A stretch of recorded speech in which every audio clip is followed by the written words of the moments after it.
Ayun, magandang araw, no.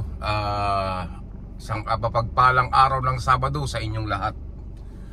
Ayan, meron na naman tayong nakitang itatopic kasi, no. At ito'y pag-usapan lang natin ng konti. Pero bago 'yan, babatiin ko muna yung ating mga kapatid na OFW saan man kayong sulok ng mundo o parte ng mundo naroroon. Magandang umaga, tanghali, hapon, gabi sa inyong lahat. At ganoon rin sa ating mga minamahal na kababayan Luzon, Visayas at Mindanao. Yan, ito po muli si Roberto Official TV, no, nagbabalik sa ating munting channel. Ayan, nako, diba?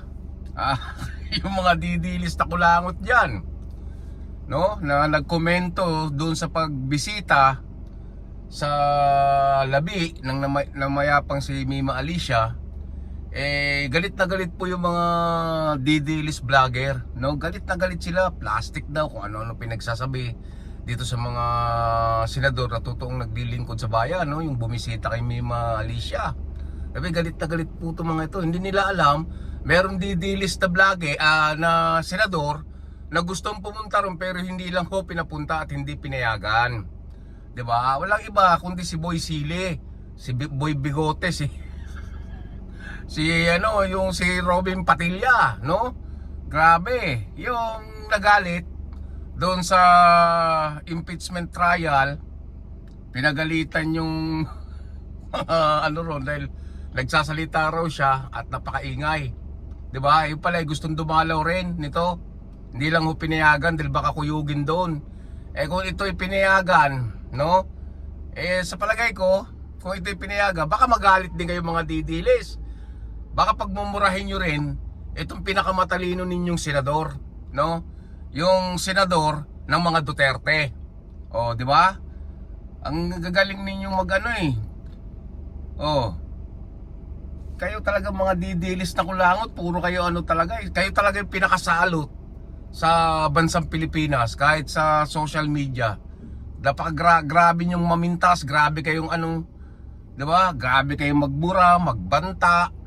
Tapos yung mga nagbabalahura dyan sa mga Duterte, dahil kayo naman lang talagang nambabalahura sa aming mahal na Pangulo, pinagmumura at pinagbabantaan nyo.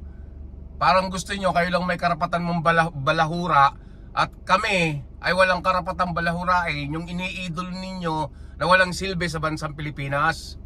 O yan, anyway, papunta tayo sa ating topic. No, isang mayor na dati pong nakasama sa narcolis nung panahon ni Katay Digong, ni Digong. Aba, magbibigay po ng 10 million reward kung sino ang makakapagturo dito kay Bato.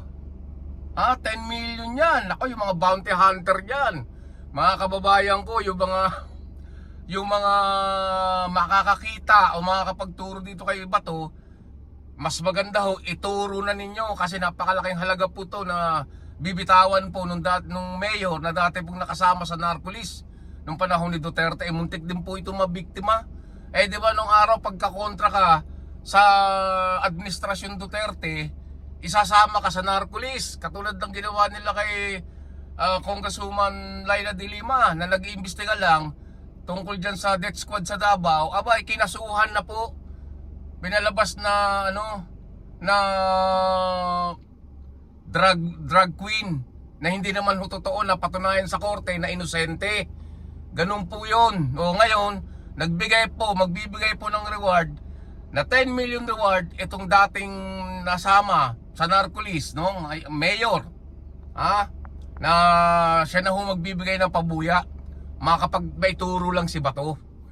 Sa palagay ko, kung ako ang tatanungin, si Bato nandiyan pa sa Pilipinas yan Baka ito'y nagtatago lang doon sa baluarte nung matandang Digong na ngayon po ay nandyan sa The Hague, no? The Hague, nakakulong sa ICC.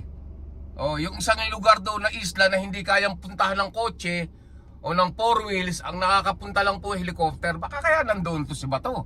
Baka doon nagtatago ito. Na nung una ang tapang-tapang, nasasamahan daw niya yung matandang Duterte doon para maalagaan niya. Nung nilabasan ng warrant, abay parang aso po na nagtatatakbo. Tininom talaga.